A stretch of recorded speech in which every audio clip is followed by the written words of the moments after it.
Hello viewers, আসসালামু আলাইকুম। Welcome back to my channel Fatema Akter blog 68। আশা করছি আপনারা আল্লাহর রহমতে সকলেই ভালো আছেন, আমিও ভালো আছি। প্রিয় দর্শক, কোরবানির মাংস বসিয়ে দিলাম একসাথে হাতে মাখিয়ে। এক মোট তেজপাতা দিয়েছি, এখানে 5-6 কেজি পরিমাণে কোরবানির মাংস আছে। 7-8 পিস দারচিনি দিয়েছি,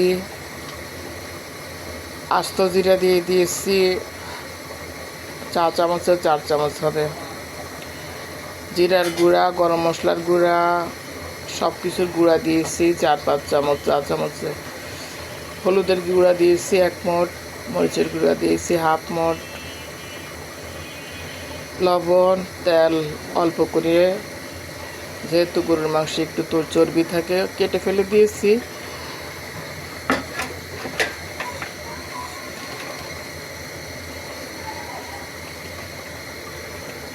লবণ দিয়ে দিচ্ছি,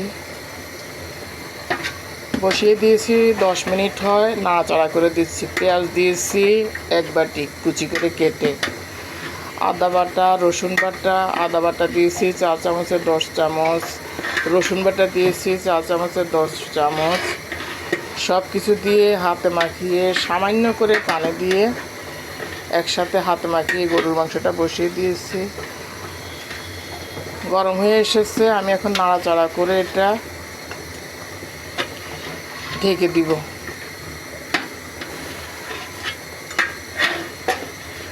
ঢেকে দিয়ে প্রায় 40 মিনিট রাখবো, তারপরে ফিরে আসবো।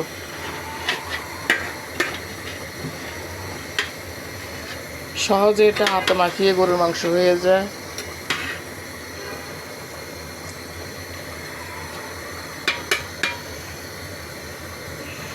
নাড়াচাড়া করে দিলাম, সব কিছু মেশানো হয়ে গিয়েছে।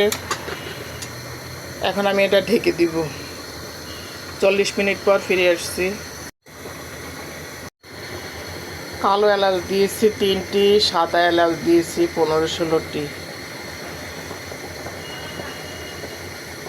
পোস্ত দানা দিয়েছি 4 চামচে 1 চামচ হবে। সব কিছু দিয়ে সুন্দর করে নাড়াচাড়া করে হাতে মাখিয়ে গরুর মাংসটা দেখুন কি সহজে বসিয়ে দিয়েছি বড় একটি হাঁড়িতে।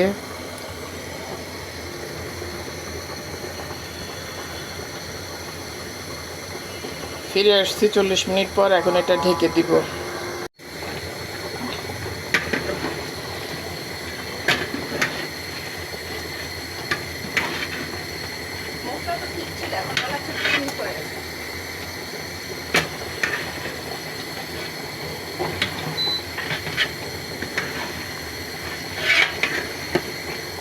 ঢাকনাটা তুলে একটু নাড়াচাড়া করে দিচ্ছি।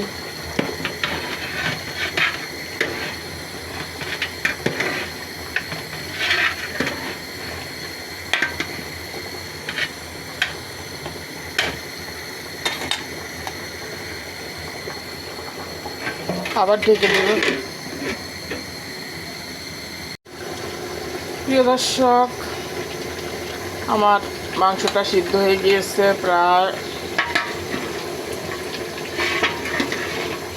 1 ঘন্টার কাছাকাছি সময় হচ্ছে।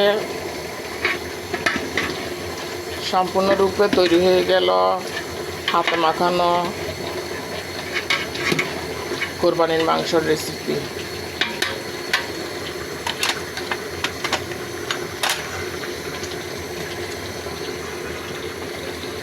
এখন আমি এতে একটু গুঁড়া মশলা ছিটিয়ে দিব।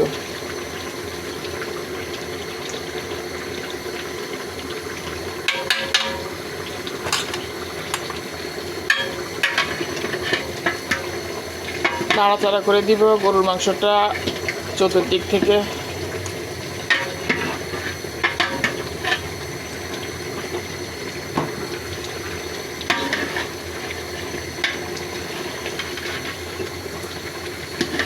বড় হাঁড়িতে দিয়েছি, এর জন্য সুবিধা মতো রান্নাটা হলো, কষ্ট হয় না। আর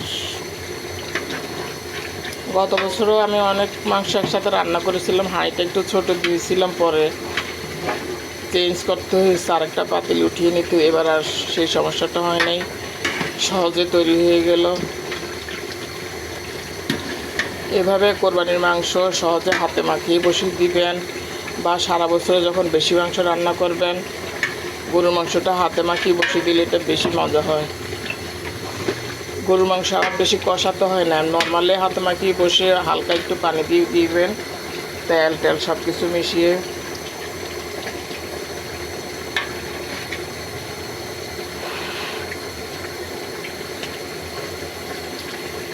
আলহামদুলিল্লাহ প্রচুর টেস্ট হয়েছে। দেখুন কালারটা কি সুন্দর হয়েছে।